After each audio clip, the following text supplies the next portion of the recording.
Well, yeah, and first of all, kind of the caveat that I'm an ecologist, so I'm talking about some social science stuff and some policy, and some of this is just a little bit of personal philosophy, and some of this is kind of survey findings, so ideas from others. So, and I'm probably not the best equipped person to talk about this. Second of all, I know that I'm the last person standing in the way of your lunch, and so I'm probably not going to be able to finish all these slides, but we'll have plenty of time to talk throughout the rest of the workshop. So thanks for having me up here. And I apologize, there's a ton of animations in these slides, so we'll just start clicking through here. First of all, yeah, this is a team effort that Sean and I and a group of folks from Western developed, just kind of assessing attitudes and barriers around different kinds of fire management in wilderness generally. And I really want to give a lot of credit to Alyssa and Dagny, who are the graduate students whose slides, half of these are just completely stolen from them. So, all right. Yeah, I guess probably for all of us in this room, wilderness is something important that we value. For me, these places were absolutely formative. This is a picture from one of our Colorado wilderness areas, the Raggeds. In my younger days, I actually did spend a lot of time out here in the Sully Bitter and the Frank Church. Those are some of my favorite places, and these are places that were important to me in terms of my journey as a human being on planet Earth. And just to kind of offer that caveat again, this is some philosophical thinking in here. Many of you have done a lot of really important work in the wilderness and thought about this stuff a lot more than I have. And if you disagree with anything I say, you can take it all with that grain of salt. But of course, it's an area where the earth and its community of life are untrammeled by man, but it's also intended to be protected and managed so as to preserve its natural conditions. And maybe there are some paradoxes and conundrums in there, right? And then next, the Wilderness Act says specifically such measure may be taken as may be necessary in the control of fire, whatever that means, right?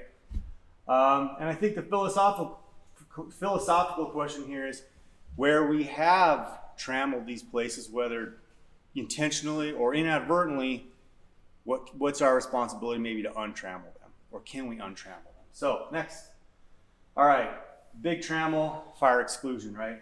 Elimination of indigenous burning. We know all these places were someone's homeland and still are some people's homelands. A lot of these areas they managed with fire, right? So maybe that initially that maybe wildness is kind of out the window initially anyways. There was a lot of intensive grazing that inhibited surface fire, as Sean mentioned. And then we've got direct fire suppression, both in and out of wilderness, right? Fire suppression outside of wilderness, a lot of those fires might eventually move into wilderness, and that's definitely trammeling, right? Okay, and we can see that in many different forms of evidence, but the tree rings are one great place to see that fire deficit accumulating in places where we did have those frequent surface fires that don't occur anymore. Next. The consequence of this, as you've already heard, are these major changes in fuels at the stand level, especially in these dry forests, accumulation of fuels, changes in fuel type, but also even at maybe higher elevation forests or places where we would have had those big patches, the loss of those mosaics of openings and closed forests, and this overall homogenization is a consequence of the loss of fire. Next. The other big trammel is changed climate, right? We've changed the composition of the atmosphere, right? That's affecting everything, everywhere on the surface of the earth, but it's also affecting our temperature, and that means fire seasons are longer and fuels are more flammable, and we're seeing a lot more fire. And two things that are important here are we're still way down there as far as where we think we're going, and then next, we're seeing more high severity fire, right? And so places that formerly would have been burning at low severity frequently are now burning much more severely, and we're ending up with these large patches like what Kim was showing, where the forest has basically been removed. All right, next, the consequence of this, and it's great that Kim already talked about this so I can save some time here, but a lot of us are really concerned about the future of these forests and their capacity to recover under more severe fire and an altered climate. This is a wilderness area down where I grew up in New Mexico, Bandelier Wilderness. This area's burned twice. It's dried out and gotten a lot warmer. This was a ponderosa pine forest when I was a kid, and I don't think it has much of a future as a forest for thousands of years, if not forever, given how much warmer and drier it's likely to be by the time a seed could ever make its way in there. All right, so my question sort of philosophically for you guys is, could prescribed fire be the thing that helps untrammel wilderness or get fire back into these systems? And you might say, well, why can't we just let natural ignitions do the job? And that's a great question. In some areas, and you guys are the exception up here in the Selway Bitter and the Frank Church. In a lot of areas, natural ignitions in wilderness will continue to be suppressed for all the reasons why ignitions get suppressed. And ignitions outside of the wilderness that might have gone in there are going to continue to be suppressed for all the reasons that they are going to be suppressed. Climate change is still proceeding, and even natural ignitions can produce unnatural fire behavior, unnatural fire effects, and lead to novel kinds of ecosystems under altered fuels and climate change. And so in Colorado 20 years ago, they reintroduced links, and most of those links are in high elevation wilderness areas. And I would consider reintroducing a species like that sort of untrammeling. And I'm wondering if maybe putting fire back on the landscape with prescribed fire might represent the same thing. All right, that's the philosophy, personal kind of thought stuff. Here's what we actually did. This was a project that involved a series of surveys and interviews, and then our workshop that we held at Western last December, and then this synthesis paper that's undergoing some complex Forest Service policy review right now. We learned a lot in the process of this project, let's put it that way. But our questions were, how is fire currently managed in wilderness? What are the decision-making processes and rationale for wilderness fire management? What are the ideal conditions for wilderness fire management? And what are the barriers and opportunities to meet those conditions? All right. Just out of curiosity, did anyone in this room take this survey? It came out, I know the Northern Rockies Fire Sites Network sent it out, blasted it out to people. Southern Rockies, we've kind of blasted it out through a lot of the fire sites networks. Yeah? So it came across at least one person's computer. It probably was in your inbox and you just didn't have time to do it. That's okay. We did have 131 respondents to the survey, and then that was followed up with a series of targeted interviews to try and dig in deeper, get at some of these answers and perspectives a little bit more.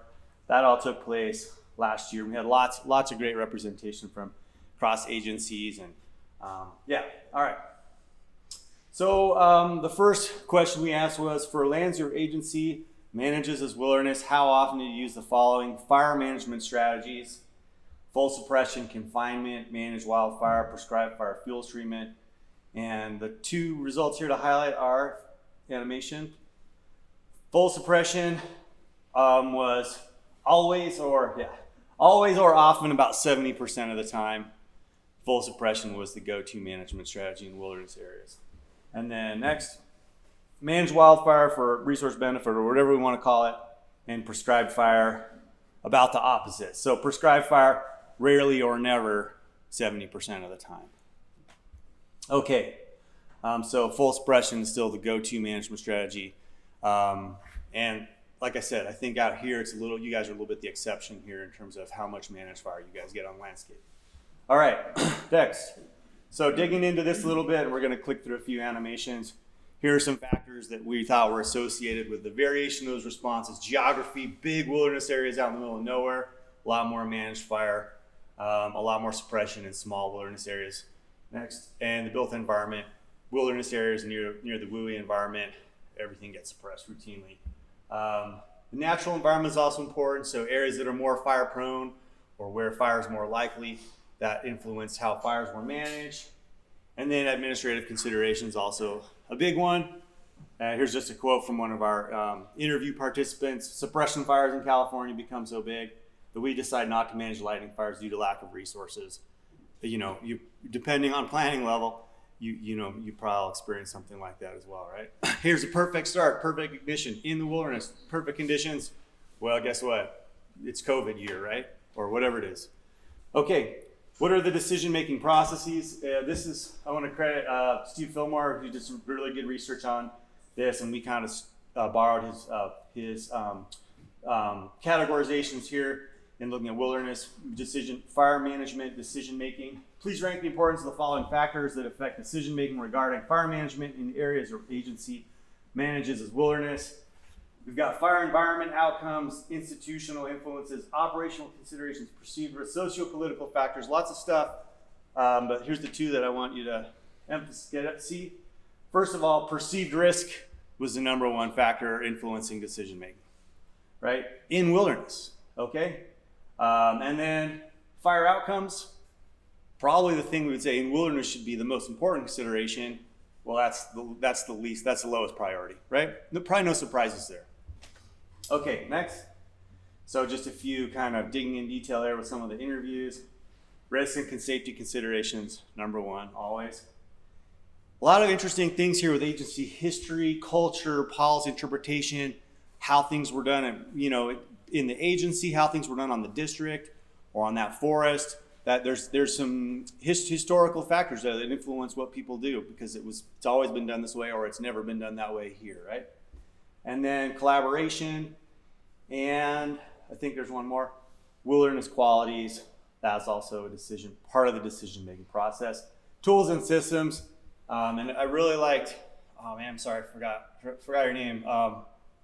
Second guy to talk. David, I really liked what you presented on earlier and how you guys developed that, looking at ERC and thinking about that as far as whether you let a low, moderate, or high risk fire go. That's exactly the kind of thing I think we need probably more of. But here's a quote: "If it's been determined a wilderness character is being lost because of the absence of fire, then that minimum requirement analysis would be conducted." All right. So the MRAs or the MRDGs. Okay, next. What are the ideal conditions for lands your agency or organization manages wilderness? What changes in fire management strategies would most enhance wilderness resources? And here we ask, you want more often, no change, or less often for these different management categories or management strategies for fire. So if you give me the box. So remember 70% said, or 70% full suppression, or full suppression was, always or often, 70% of the time. 70% of the participants said we should use that less often, right? And then this was pretty interesting. Prescribed fire and managed wildfire, 70% of the respondents said we should use those things more often in wilderness, right? So pretty strong consensus there that we need more of that stuff if we were to be moving towards the ideal conditions, right? All right, what are the ideal conditions? This is pretty interesting as well. Both the biophysical conditions in terms of how the ecosystem maybe should be operating or how far should be operating on the ecosystem. That was important, how people viewed sort of what the ideal conditions were or characterized ideal. And then next, the social conditions. So this is really, I thought, interesting thing was it wasn't just what's out there on these landscapes, but the public perception, public support, administrative support. Those are also part of the ideal conditions maybe in terms of getting fire to where most people think we should have it in these wilderness areas. All right, super quick. What are some of the barriers to achieving ideal conditions? You just give me the next. Here's some barriers that were common for both prescribed fire and managed wildfire. Public perception, planning, resource availability, smoke and air quality, politics, geography, fuel conditions, probably all aware of that. Some that were unique to managed wildfire, yeah. Risk and safety, climate, personnel experience. And then for prescribed fire, wilderness values policy, not the law, not the Wilderness Act, but the interpretations of that act by different agencies, and then mechanized equipment, obviously. Whereas if it's a full suppression fire, that's maybe not as much of a barrier, but for prescribed fire, it is. All right. Okay, and then here's some quotes that I thought would be interesting for you guys. Fire management, naturalness, and trammeling, kind of getting at those trade-offs. This is from a BLM wilderness specialist. Sometimes we have to trammel to improve naturalness.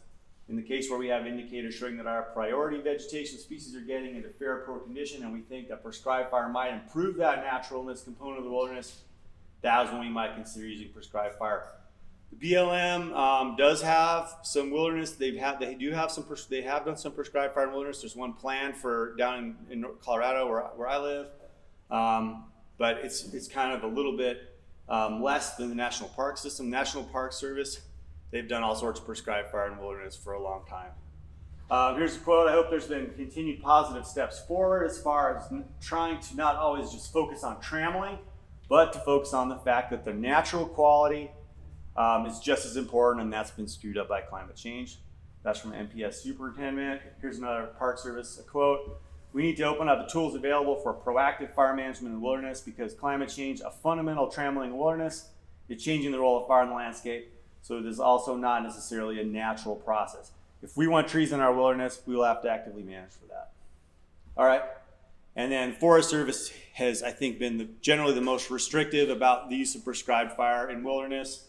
The quote there was, "Our wilderness areas contain much less fire disturbance than would be considered untrammeled."